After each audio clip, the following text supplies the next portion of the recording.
Minhas senhoras e, de certo modo, meus senhores,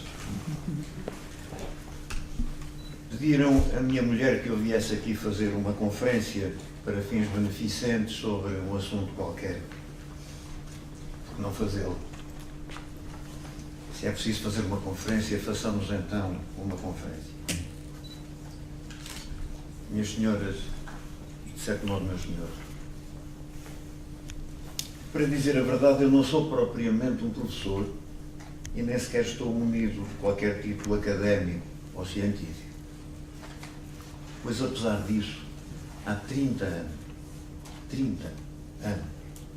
ininterruptamente, e posso mesmo acrescentar que, em detrimento da minha saúde e de outras coisas semelhantes, eu trabalho em assuntos de natureza estritamente científica. Dou tratos aos miólogos, quando às vezes, imaginem Vossas Excelências, tenho de escrever artigos científicos, ou talvez muito pouco científicos, mas, enfim, que têm um certo ar científico. Nos últimos dias, precisamente, escrevi, entre outros, um artigo considerável sob o título dos efeitos maléficos de alguns insetos. Este artigo agradou muito às minhas filhas, sobretudo na parte em que se relacionava com os percebeiros. Pois bem, eu depois de o ter lido rasguei. De facto, por mais que eu dissesse e escrevesse, nem por isso se dispensaria o pó de pireto, um inseticida. Em nossa casa, por exemplo, há percebejos até no piano de causa. Tenho para tema da minha conferência de hoje, se assim podemos chamar, o prejuízo que traz à humanidade o uso e o abuso do tabaco. Confesso que tinha a intenção de discorrer sobre o teatro e a justiça, a sua relação recíproca ao longo dos tempos, da origem comum de ambos, enfim. Era sobre isso que gostaria de refletir aqui convosco. Mas a minha mulher ordenou-me que falasse hoje sobre os malefícios do tabaco. E não tenho por isso outro remédio, senão obedecer. O tabaco é, para falar corretamente, uma planta. Se em vez de vos falar do tabaco tivesse vindo falar de teatro, diria agora que o teatro é, para falar corretamente, uma forma de arte. É certo que não se sabe bem de que forma de arte estamos a falar. Há quem defenda que os gregos sabiam. Os gregos, e evidentemente a minha mulher que sabe sempre tudo. Nós nem por isso. E então, quando ligamos teatro e justiça, tudo se complica muito mais, desde logo pela importância do rito ou do ritual, tão próximos dos primeiros passos da justiça e do teatro. Gordon Craig, lembram-se, entendia que a arte do teatro não é nem a representação dos atores, nem a peça, nem a encenação, nem a dança. É constituída, dizia ele, pelos elementos que a compõem, pelo gesto, que é a alma da representação, pelas palavras, que são o corpo da peça, pelas linhas, pelas cores, que são a própria existência do cenário, enfim, pelo ritmo, que é a essência da dança. Já Adolf Appia, diferentemente, afirmava que se a arte dramática deve ser a reunião harmoniosa, a síntese suprema de todas as artes, então já não compreendemos nada, desde logo, de cada uma dessas artes, e muito menos ainda da arte dramática. Esta visão tinha no seu tempo uma dimensão fortemente revolucionária. Por isso Appia escrevia que mudar de direção é abandonar o conhecido que se ama por um desconhecido que não se pode amar ainda. É cumprir um ato de fé. Ora, uma conversão, dizia, é um acontecimento grave e sempre trágico, uma vez que comporta numerosos abandonos, um despojamento progressivo que coisa alguma parece dever nem substituir, nem compensar. E concluía de uma forma muito bela, dizendo-nos que a maior e mais profunda alegria que a arte possa conceder-nos é de essência trágica. Porque se a arte tem o poder de nos fazer viver a nossa vida, sem nos impor simultaneamente os sofrimentos, ela pede-nos, em contrapartida, para a sentir com alegria, que soframos antes. Ora, se Vossas Excelências virem bem, não podemos dizer o mesmo da justiça. E aqui pode estar o ponto crítico, onde justiça e teatro se afastam um do outro, exatamente na localização, antes ou depois do nosso sofrimento. Não é isto tão bonito? Então, porque tenho eu tanta dificuldade em discutir com a minha mulher? Por vezes, procuro imaginar como seriam os diálogos íntimos, as conversas privadas, lá em casa, de Gordon Craig com a Isadora Duncan. E sinto, não sei bem, mas é como se fosse a ilusão de uma inveja. Poderá ser, Vossas Excelências creem, pode ser. Assim como que uma fantasia quase obsessiva. Eu bem sei que a minha mulher não é a Isadora Duncan, nem eu é bonito, creio. Mas porque não havemos nós de poder discutir ainda hoje e cada vez mais que relação há entre teatro e justiça? Por exemplo, Vossas Excelências permitir-me-ão que vos leia um pequeno texto para o qual peço a vossa atenção. Então lá vai. Julgar uma pessoa não passa apenas por apreciar um ato, mas também por penetrar no encadeamento de eventos inextrincáveis e imputar um deles a uma história em particular. Julgar é um distanciamento permanente, um trabalho iniciado pelo símbolo e concluído pelo discurso. Uma vez terminados os debates, o juiz não fica completamente livre desse trabalho de distanciamento. O rito não é apenas uma bola de ferro presa à perna do juiz, é também um meio deste último se emancipar de si mesmo. É disso testemunha a ritualização da deliberação ou até a própria decisão.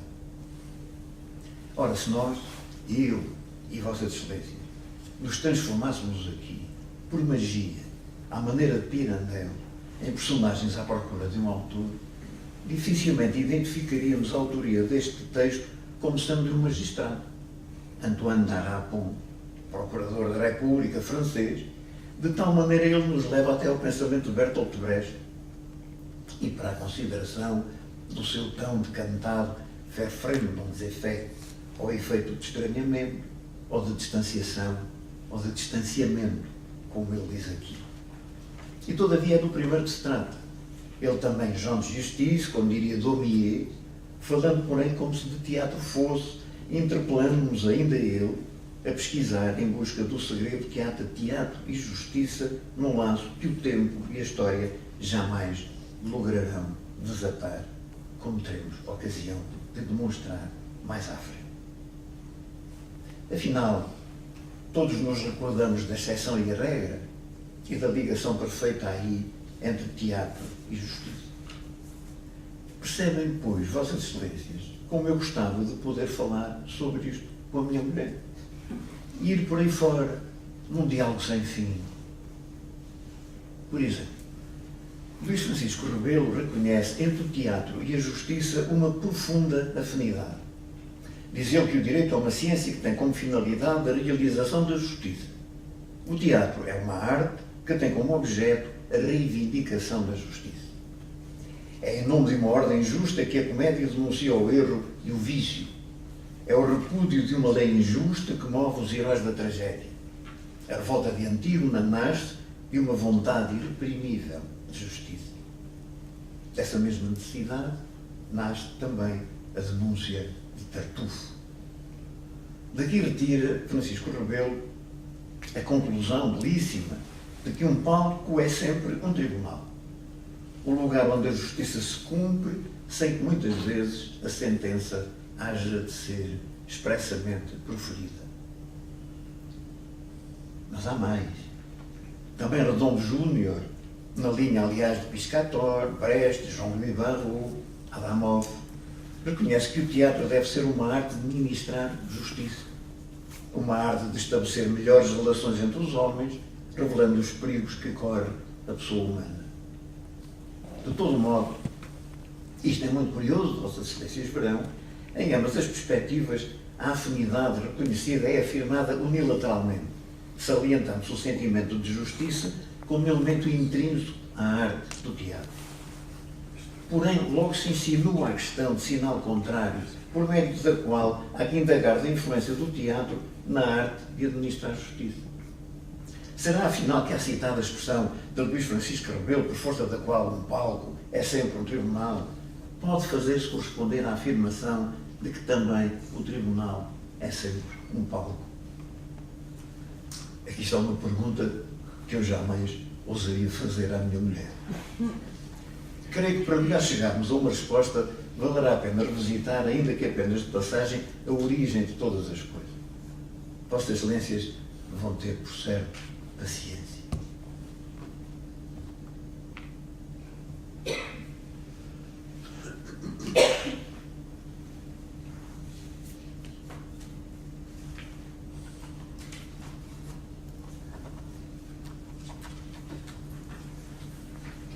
Começaremos então por observar com Lobambov que na Grécia nasceram, na mesma época, o pensamento crítico, filosófico e a democracia, procurando ambas responder à questão de saber o que é a justiça, ao mesmo tempo que no mesmo movimento de ideias os gregos inventavam também o quê?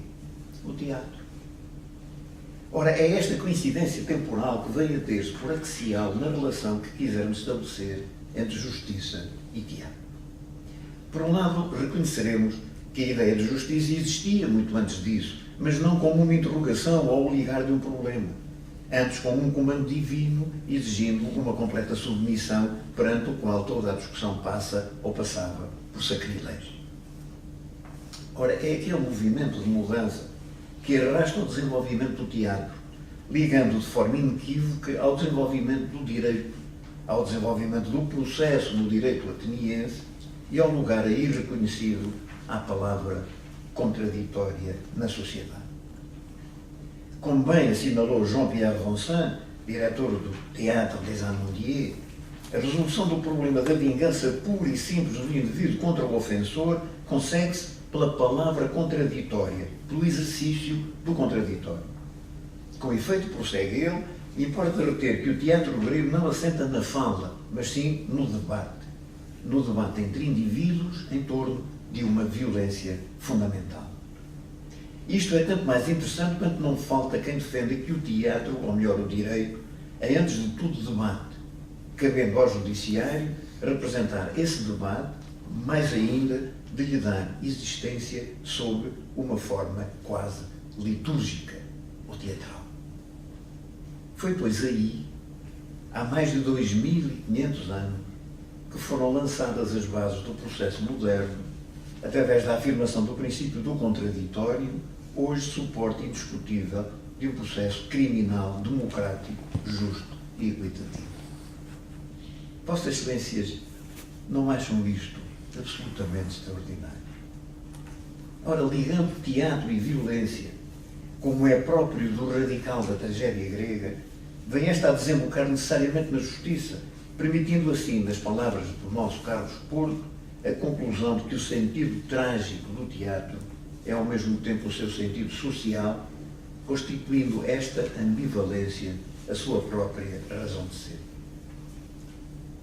É tudo isso, afinal, que resulta das Euménides, onde Ésquilo vem dar enquadramento cénico ao processo moderno, fazendo suceder o discurso mágico religioso pelo debate democrático. Vossas Excelências recordam-se. Orestes mata a mãe, Clitemnestra, para vingar a morte do seu pai, Agamemnon. As Iríneas, divindades da vingança, representando a sociedade tribal, perseguem Orestes, violador das leis divinas, por força das quais nunca o filho poderia matar sua mãe. Porém, Apolo assume a sua defesa e Atena constitui um primeiro tribunal de julgamento que absolve Orestes, lançando as bases para uma justiça moderna. As próprias Iríneas se transformam em divindades benévolas, daí retirando a sua designação de Eumene. Ésquilo não nega a justiça divina, mas reclama dela uma dimensão humana.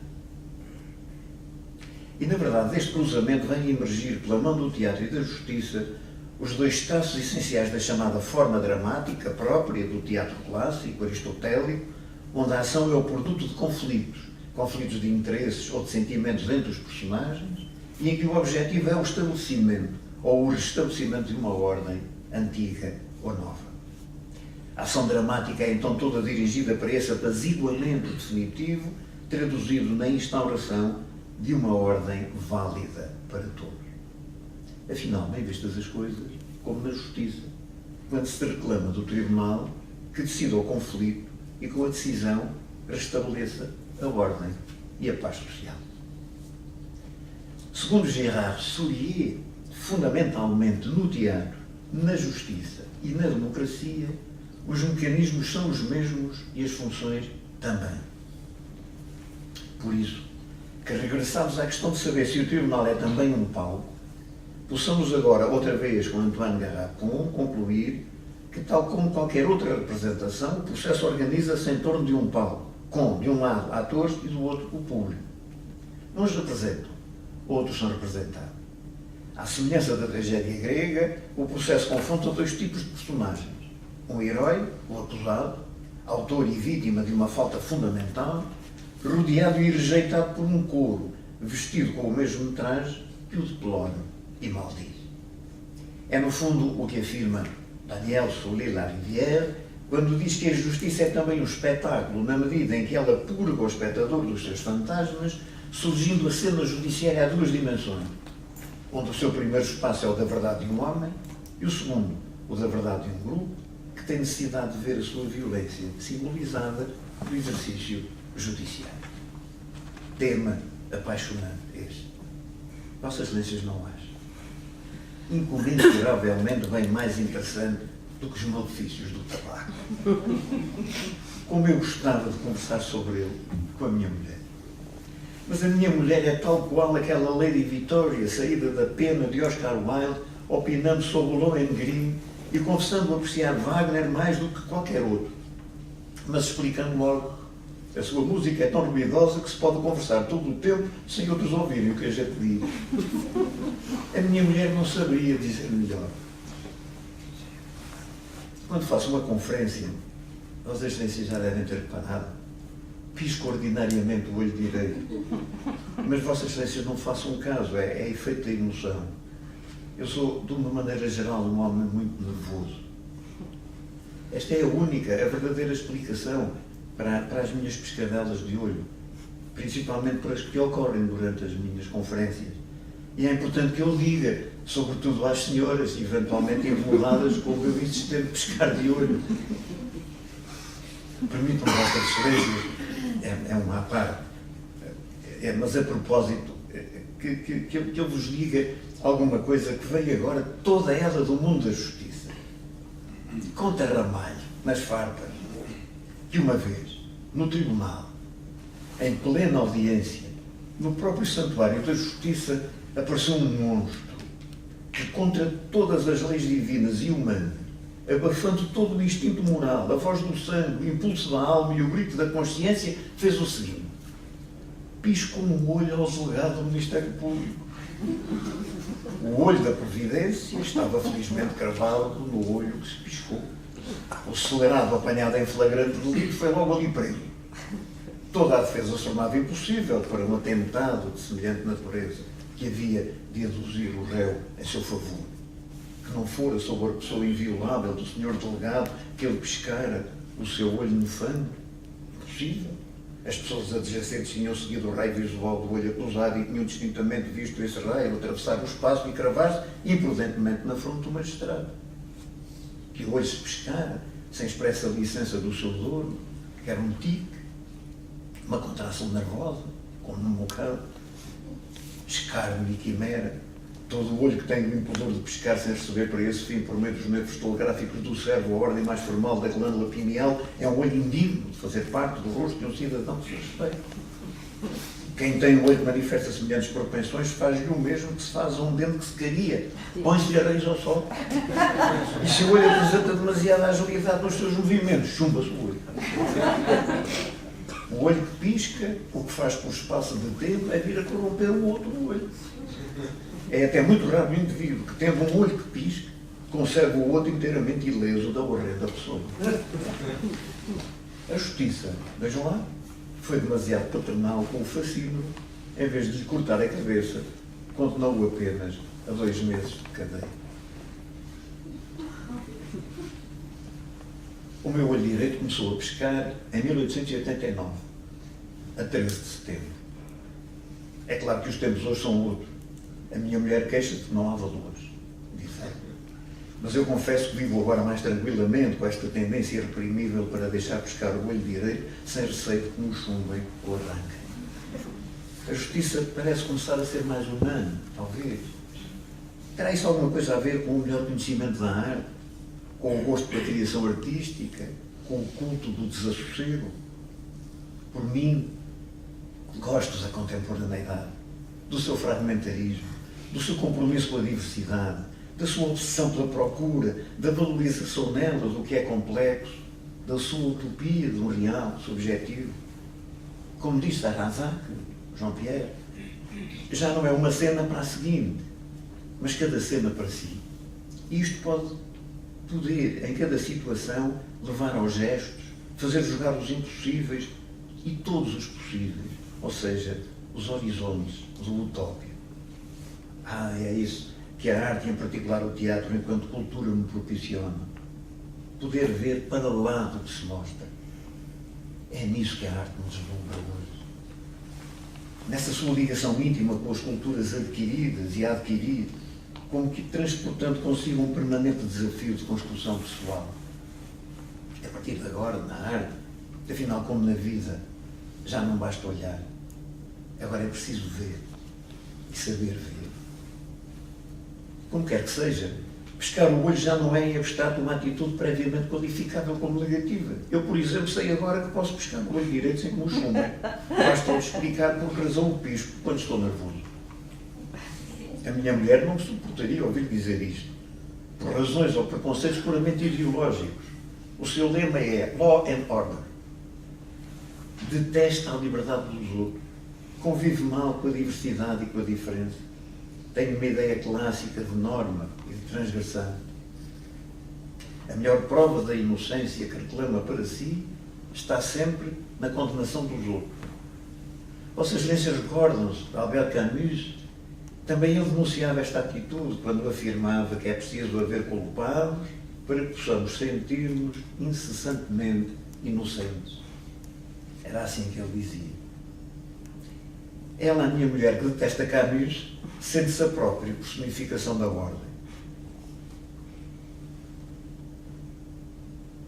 Enfim, dado o pouco tempo de que dispomos, não nos afastemos do tema da nossa conferência, os malefícios do tabaco.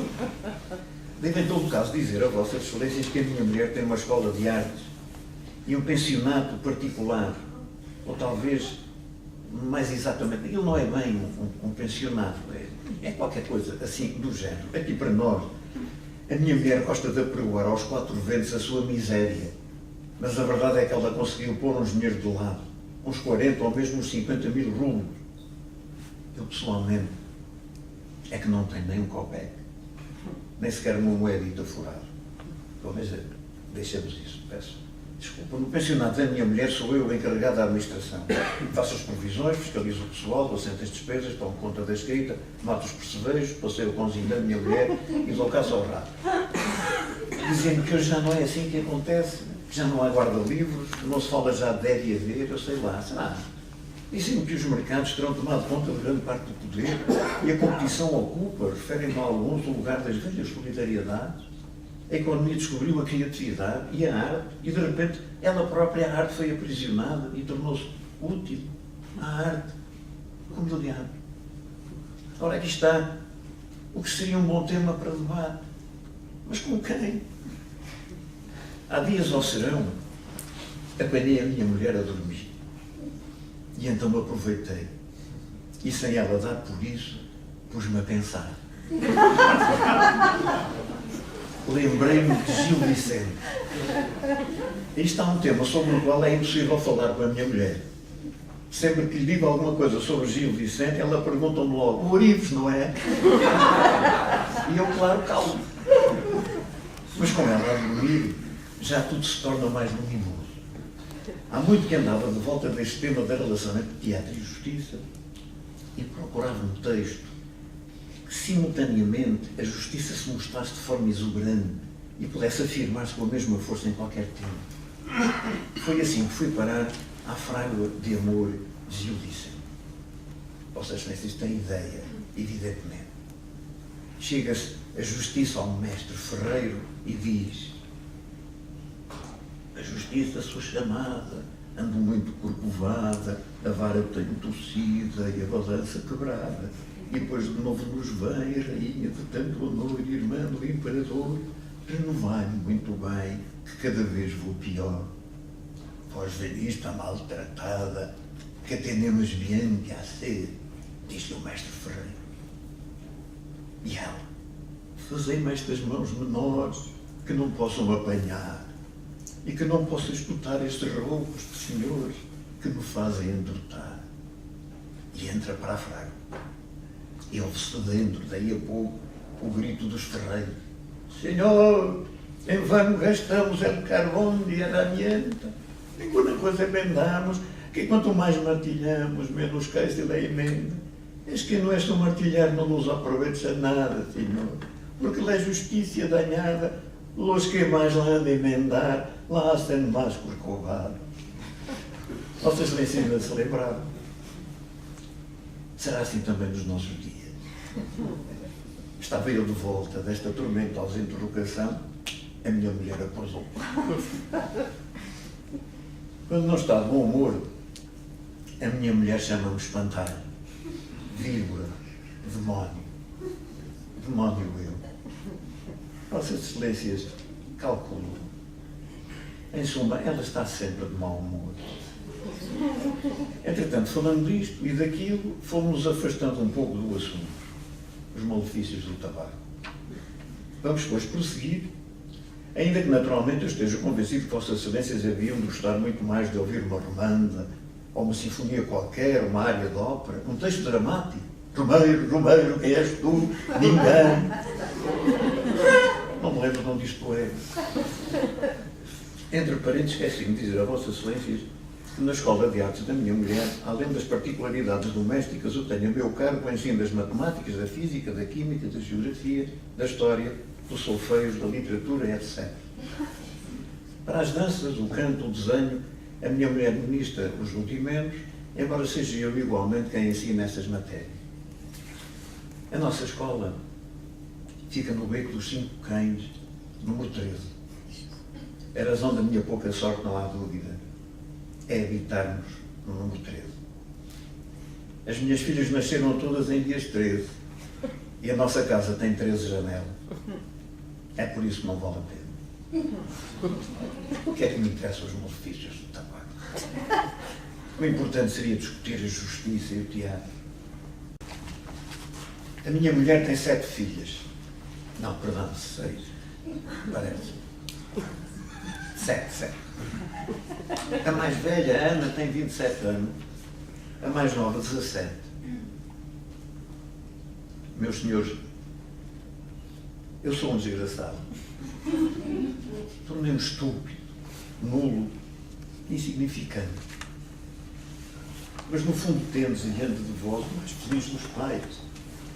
No fundo tem de ser assim e eu não posso falar de outra maneira. Sou-me obrigado a dizê-lo. Há 33 anos que vivo com a minha mulher e devo dizer que estes foram os melhores anos da minha vida. Ou pelo menos poderiam ter sido os melhores anos da minha vida. Apesar de tudo, para falar a verdade, esses anos passaram como um instante, como um momento feliz. Que os leva o diabo uma vez para sempre. A gente recorda-se, não sabe porquê, do tempo em que era novo e só apetece fugir, não sabe para onde. Se Vossas Excelências soubessem como é forte esse desejo. Fugir. Deixar tudo sem olhar para trás. Será também por isso que dou tanta importância ao significado da arte, do teatro e da justiça? Porque vislumbro neles uma espécie de poder modificador, ainda que só como efeito e já não necessariamente como vocação, para como em Brest poder partir para fora de cena, ou como em Jorge Baniou encontrar o herói do futuro, o rebelde perante o passado, o homem que se posta diante das multidões para lhes dar as suas costas, voltando-se para a utopia que aponta no horizonte. Mas fugir para onde? Não importa para onde, desde que se veja esta vida estúpida e banal. esta vida medíocre que fez de mim um deplorável pateta, um velho idiota erudito. Fugir desta mesquinha, malvada avarenta que me martiriza e tortura há 33 anos.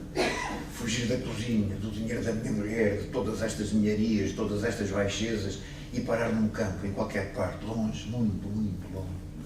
E depois, debaixo de um céu imenso, ser como uma árvore, uma vara, ser como um espantalho de pardais e ver toda a noite, por cima de mim, a lua tranquila e clara. Esquecer.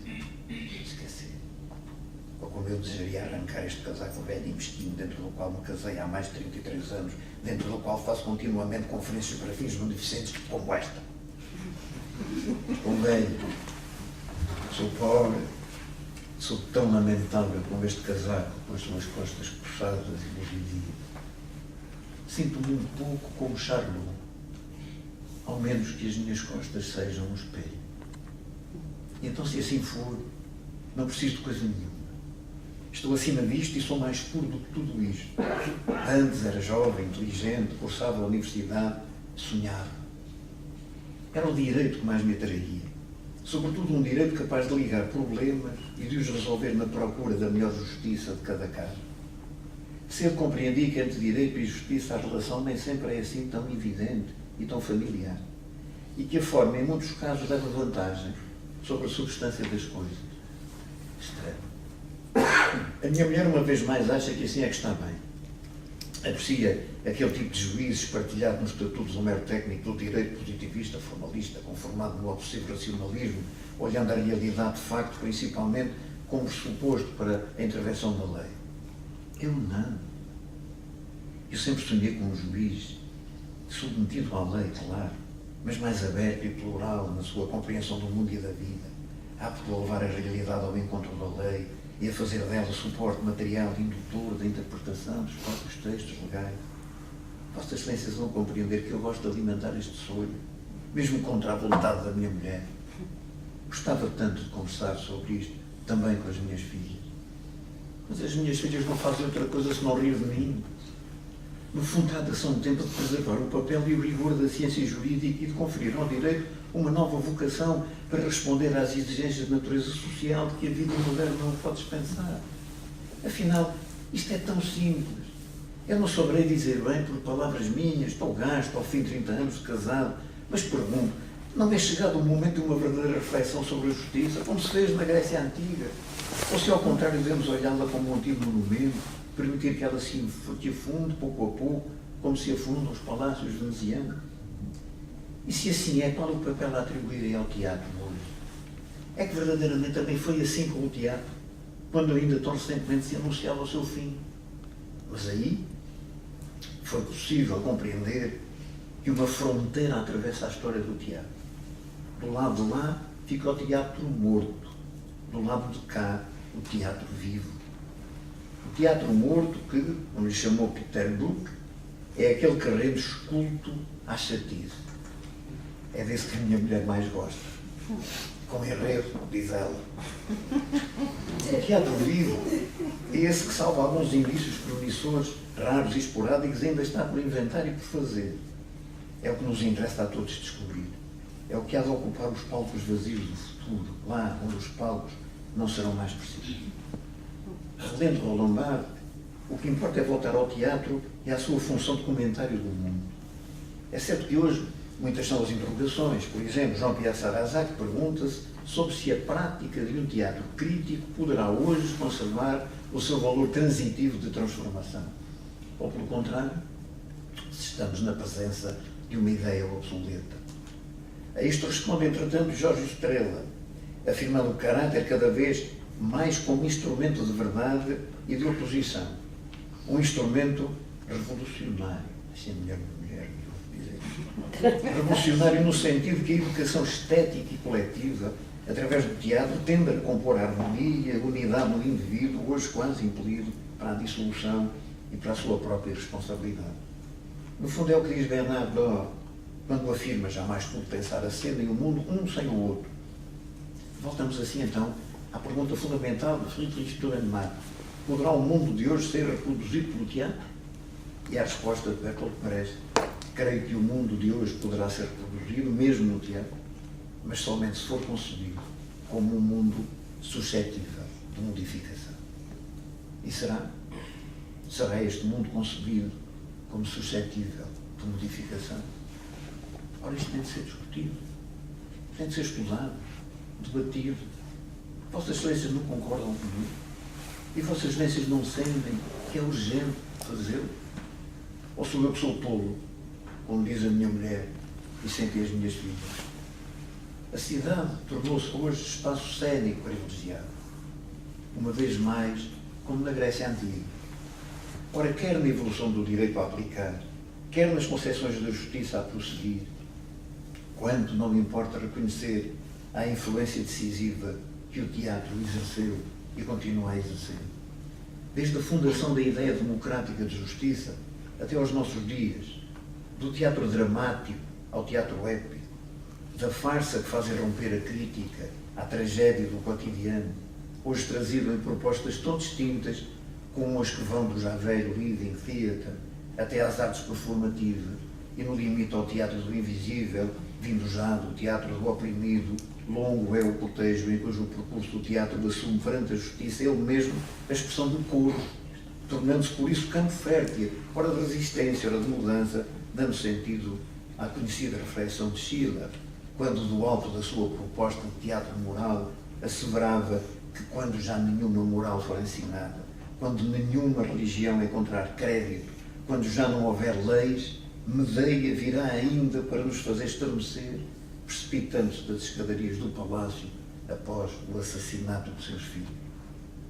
O teatro tomou as ruas, as casas, as praças, captou novos públicos e deu-lhes um papel de atores. A justiça, pelo seu lado, não pode esconder-se mais do povo em nome do qual é administrada.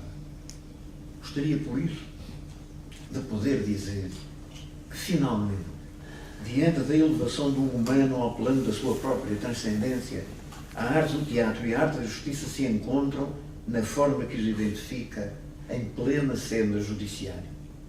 É aí que o juiz, investido sempre do poder soberano que lhe dá a nota de solenidade e o reveste de uma especial dignidade, e perante o povo, em nome de quem o exerce, assume na simbólica do seu traje, na distância que o projeta num espaço de silêncio expectante, na humildade da sua condição humana e na estatura ética do seu compromisso de honra, a personificação da imagem formidável da justiça. Encerrada a audiência, desnudada a sala, ali permanece, no espaço deixado ao público, feito de novo coro, o espírito de um povo, em nome de quem se administra a justiça e por quem vale a pena prosseguir com Albert Camus a procura do justo. Na teia, ao fundo, a figura da justiça. A sua fisionomia é estética, austera, insensível, mítica. A espada que exibe representa a força dos seus ditames. A balança significa o senso, o equilíbrio, a ponderação, a justeza das suas decisões. Mas quem olhar atentamente verá ainda mais ao fundo, para lá do véu do tempo, nos confins da história, Calígulas e Antígonas, Édipo e Prometeu, de lá longe, pelas mãos de Sófocles ou de Ésquilo, e perante a imagem tutelar de Témis, mulher de Zeu, tecem ainda essa outra teia, onde um dia se deixaram prender e ficaram para sempre cativos da cultura, o teatro e a justiça. Todavia, tal como adverte Roland Kissous, e como vimos antes, com a diferença essencial de que, enquanto no teatro logo se representa a última cena, nos sabemos regressados à vida real, na vida judiciária, terminada a última cena, nada mais se apagará e dela saem, muitas vezes, homens e mulheres em sofrimento. Eis que é, então, outra violência que volta, e com ela tudo recomeça, neste envolvimento circular e permanente entre teatro e justiça, onde é sempre possível imaginar um narrador comum que, chegando ao proscénio, trazido pelas pancadas de Molière, proclama em nome do radical da arte e do teatro e da justiça: "The show must go on."